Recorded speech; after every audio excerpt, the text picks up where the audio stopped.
এখন science city cross করছি। আমার মেয়ে তো এখানে এসে খুবই খুশি। এই যে এখান থেকে বন্ধ। আমরা একটু দোলনা চড়ছি সবাই মিলে। হ্যালো বলো তো। হ্যালো। হাই বন্ধুরা, আমি প্রিয়াঙ্কা। আমার মেঘবালিকা চ্যানেলে আপনাদের সবাইকে স্বাগত। আমি আবারও এসে গেছি একটা নতুন দিনে একটা নতুন ভিডিও নিয়ে আপনাদের সামনে। আজকেও একটা নতুন একটা জায়গা আমরা এক্সপ্লোর করতে এসেছি।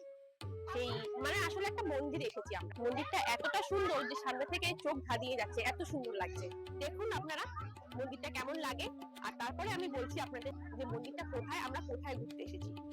এর ঠিক খানিকক্ষণ পরেই মন্দিরের গেট বন্ধ হয়ে গিয়েছিল আর আমাদের বাইরে বেরিয়ে আসতে হয়েছিল।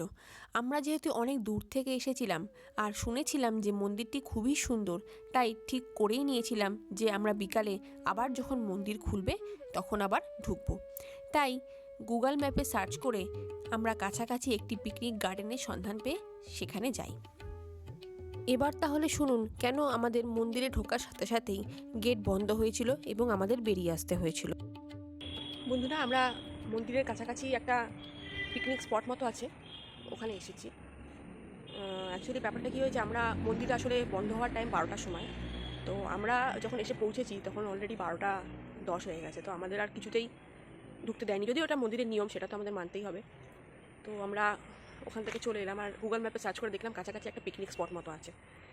এখন নামটা আমার মনে পড়ছে না ঠিক, আপনাদের আমি একটু পরে বলে দিচ্ছি। এই গার্ডেনটির নাম হলো ঋষিকা গার্ডেন, যার আশেপাশের পরিবেশটি ছিল খুবই শান্ত আর স্নিগ্ধ, এবং এটি মন্দির থেকে যদি আপনি গাড়ি করে আসেন তাহলে মিনিট 15-20 ডিস্টেন্স। এটি মূলত পিকনিকের জন্য ভাড়া দেওয়া হয়।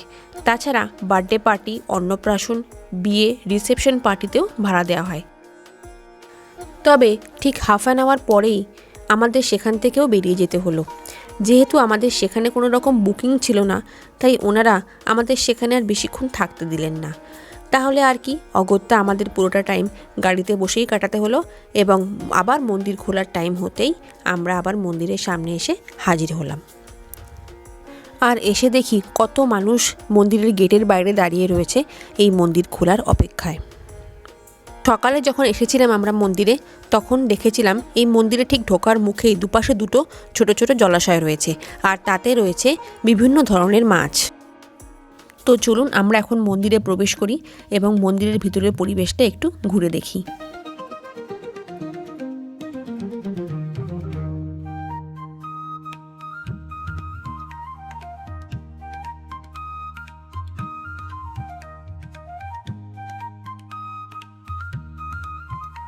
তো দেখে কি মনে হলো বন্ধুরা, আমরা কোথায় এসেছি?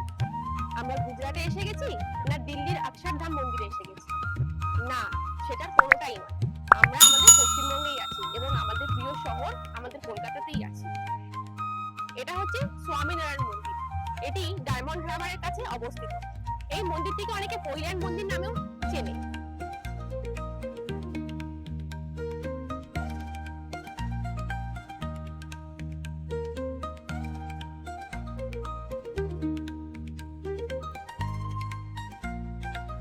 এই মন্দিরের প্রতিষ্ঠা হয় 2014 সালে। শ্রী শ্রী স্বামীনারায়ণজি, যিনি নীলকান্ত বর্ণী নামে পরিচিত, তিনি যখন গঙ্গাসাগর স্নানে যাচ্ছিলেন এবং কপিল মুনিকে দর্শন করতে যাচ্ছিলেন, সে সময় তিনি এই স্থান দিয়ে যাচ্ছিলেন, এবং যখন তিনি যাচ্ছিলেন তখন এনার এই জায়গাটা খুবই পছন্দ হয়।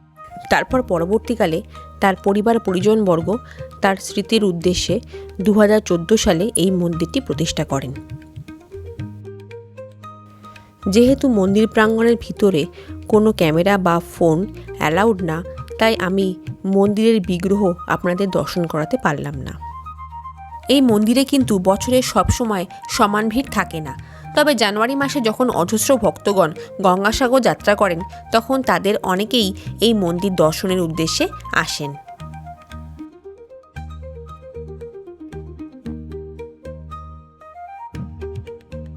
এটি হলো জুতো কাউন্টার, এখানেই আপনাদের জুতো খুলে মন্দিরের ভিতরে প্রবেশ করতে হবে।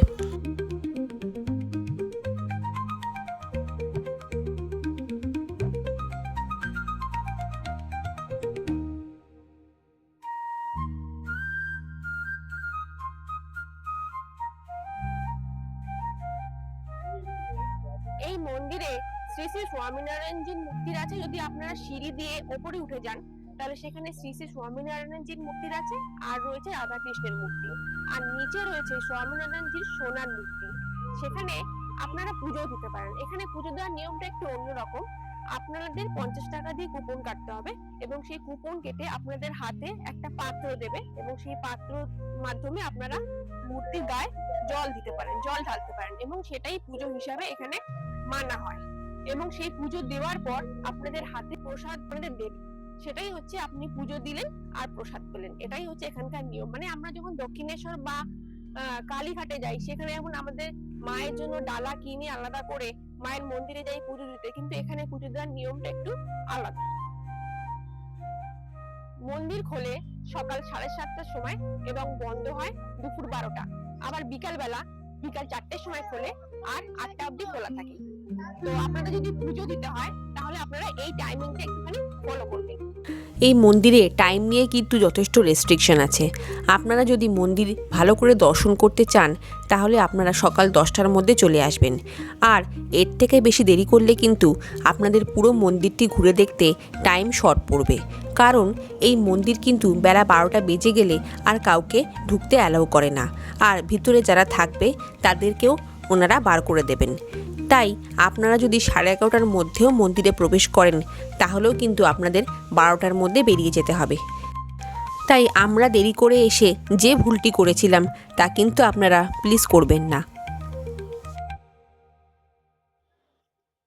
এটি হচ্ছে শ্রী শ্রী স্বামীনারায়ণজির পদযুগল।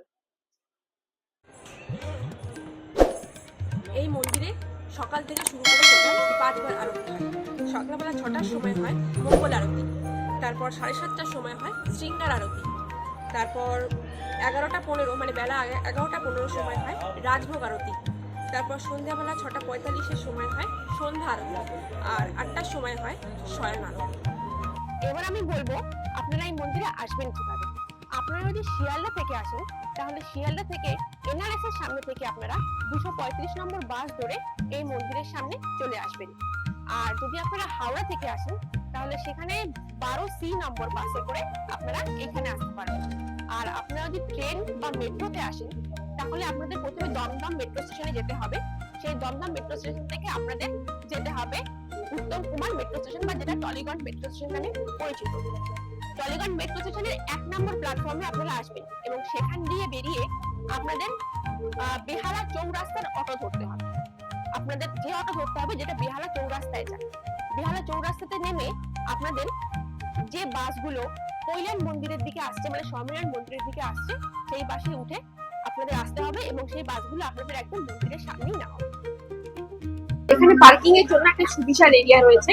তো আপনারা যদি 4 হুইলার নিয়ে আসেন বা কেউ 10-15 জনের টিম নিয়ে আসেন তাহলেও কিন্তু আপনারা সহজেই এখানে পার্কিং করে মন্দিরে প্রবেশ করতে পারবেন। তো পার্কিং এর যে চার্জটা সেটা আপনাদের একটু জানিয়ে দিতে হবে। যদি বাস নিয়ে আসেন বাসের জন্য চার্জ হচ্ছে 250 টাকা, মিনি বাসের জন্য হচ্ছে 125 টাকা, গাড়ি বা 4 হুইলারের জন্য হচ্ছে 50 টাকা, অটো বা টোটো নিয়ে যদি আসেন তাহলে তার চার্জ হচ্ছে 30 টাকা, আর মোটরসাইকেল বা সাইকেল নিয়ে যদি কেউ আসেন তার চার্জ হচ্ছে 20 টাকা। এছাড়াও যদি আপনাদের মন্দিরে যাতায়াত সংক্রান্ত আরও কিছু প্রশ্ন থাকে তাহলে আমাকে অবশ্যই কমেন্ট করে জানাবেন এবং আমি চেষ্টা করব আপনাদের সেই প্রশ্নের উত্তর দেওয়ার। সব কিছুই তো বললাম, এবার আসি ভোগের কথায়। আপনারা যদি এই মন্দিরে এসে মহাভোগ গ্রহণ করতে চান তাহলে আপনাদের 10টা থেকে 11টার মধ্যে এসে কুপন কাটতে হবে। কুপনের মূল্য 150 টাকা এবং মহাপ্রসাদ বিতরণের সময় 11:30 থেকে শুরু হয়, যা চলে 12টা পর্যন্ত। তাই 12টার পরে যদি কেউ আসেন তাহলে আপনাদের কাছে কুপন থাকা সত্ত্বেও কিন্তু আপনারা প্রসাদ পাবেন না।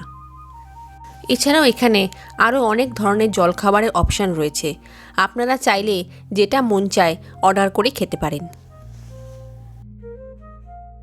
ভোগের কাউন্টারের ঠিক পাশেই রয়েছে মেডিসিন কাউন্টার, যেখান থেকে আপনারা বিভিন্ন ধরনের আয়ুর্বেদিক ঔষধি, পোশাক পরিচ্ছদ, সুগন্ধি এবং আরও নানান ধরনের ব্যবহার্য সামগ্রী ক্রয় করতে পারবেন। এই মন্দিরে ভক্তদের থাকার জন্য সুব্যবস্থা রয়েছে, যার জন্য জনপ্রতি 800 টাকা করে নেওয়া হয়, যাতে আপনারা ফুডিং প্লাস লজিং দুইই পাবেন, মানে সকালের জলখাবার থেকে শুরু করে দুপুর এবং রাতের ভোগ প্রসাদ আপনারা খেতে পারবেন। তবে বুকিং যদি না করেন তাহলে ওনারা সেই সমস্ত রুম ক্যামেরাবন্দি করতে দেন না, আর সেই কারণেই আপনাদের আর এই ভিডিওতে সেগুলো দেখাতে পারলাম না। তাহলে আর দেরি কেন, কলকাতার বুকে যখন এক টুকরো গুজরাটের সন্ধান দিলাম, তখন চটপট একদিন প্ল্যান করে ঘুরেই আসুন না এই মন্দির থেকে। কথা দিচ্ছি যে আপনাদের মন ভালো হবেই হবে। আজকের ভিডিওটি যদি আপনাদের ভালো লেগে থাকে তাহলে আমাকে অবশ্যই জানাবেন, আর মন্দির সংক্রান্ত যদি কোনো কোয়ারি থাকে তাহলে আমাকে কমেন্ট বক্সে জিজ্ঞেস করবেন, আমি যথাসাধ্য চেষ্টা করব সেটার উত্তর দেওয়ার। তাহলে আজকের মতো টাটা, আবার আপনাদের সাথে দেখা হচ্ছে নতুন কোনো জায়গায় নতুন কোনো ভিডিওতে।